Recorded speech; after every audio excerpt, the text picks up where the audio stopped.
سلام آقا، شما اجلاس داووس پارسالو یادتونه؟ آره، همون اجلاس مجمع جهانی اقتصاد رو میگم، همون که شیخ پری براش دادار و دودول رو انداخته بود و هی پوزشو میداد، همون که براش کلی خواب پنبه دونه‌ای دیده بود و خودش هم تو شرکت کرده بود. حالا خبر داووس امسال رو از تیویدیش ملاحظه کنید تا فرق معامله روشن شه. 45مین اجلاس مجمع جهانی اقتصاد داووس از امروز در سوئیس آغاز شده. در این اجلاس 4 روزه 2500 نفر از مقامات کشورها و فعالان تجاری حضور دارند. محمد نهاوندیان رئیس دفتر رئیس جمهور و محمد جواد ظریف وزیر خارجه ایران نیز در این اجلاس شرکت می‌کنند.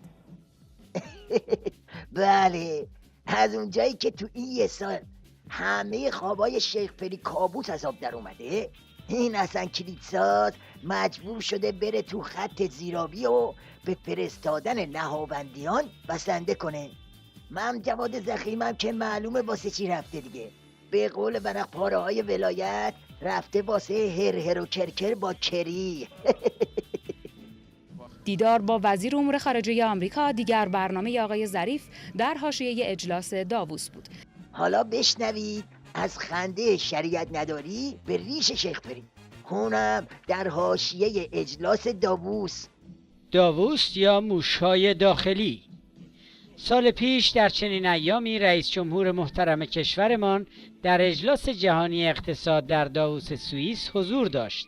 پیشبینی توأم با ذوق زدگی فراوان روزنامه‌های حامی دولت از گشوده شدن در جهان به روی ایران خبر می‌داد. اندکی بعدتر دکتر روحانی هم که ظاهراً تیتر روزنامه‌ها را باور کرده بود، از ترافیک خارجی‌ها برای حضور و سرمایه گذاری در ایران خبر داد.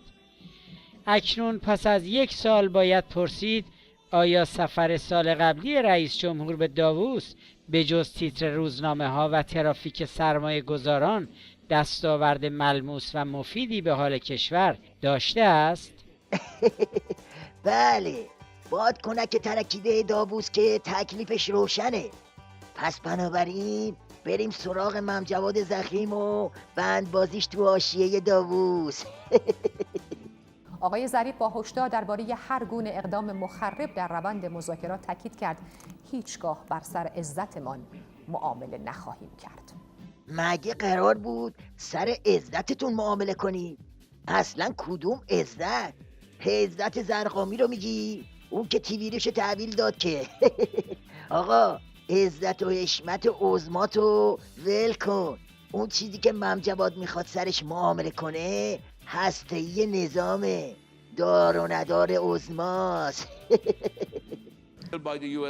اگر کنگره آمریکا تحریم‌هایی را ضد ایران اعمال بکنه، مجلس ایران هم با تصویب طرحی دولت رو به افزایش میزان غنیسازی مکلف خواهد کرد. هر احتمالی برای مقابله با اقدام کنگره آمریکا مطرحه، اما باور ما بر اینه که امکان خوبی برای رسیدن به توافق وجود داره و نباید با عملکرد بد این فرصت رو از دست داد. وای، دیدید چی شد؟ خیلی خطرناک شد. عجب تهدیدی که باید غلط کردم سر خود باشه که همون باور ظریفه. لابد بعدش هم مجلس بهوش نظام میرن تو کار تحریم مقامات آمریکایی. ببین ممجواد، اصلاً به تو و ریشت این حرفا نمیاد. قدم زدن تو ژنو رو باور کنیم یا این هارت و پورتای کشکی رو؟ اصل حرفو بالا بیار بابا. تحریم ها ایران رو به پای میز مذاکره نکشونده. اگر تحریم ها ما رو پای میز مذاکره آورده بود، ما در شرایط کنونی باید این مذاکرات رو ترک میکردیم. اوه، چه حرفا، چه چیزا. بابا تو دیگه شور دیپلماسی رو در آوردی ظریف. چرا چپکی حرف میزنی؟ بدبخت، همین تحریماست که تو رو مثل کنه به میز مذاکرات چسبونده. بعد میگی اگه به خاطر تحریما بود مذاکرات رو ترک میکردیم. موشکاف پیشنهاد میکنه برای اینکه حرفتو اثبات کنی در اعتراض به کنگره خیره سر موقتا مذاکرات رو ترک کنی و بگی حرفاشونو پس بگیرن. چی؟ نمیتونی؟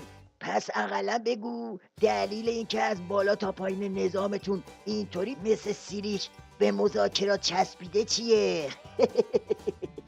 هدف ما از مذاکره تغییر ماهیت روابط با طرف‌های دیگره.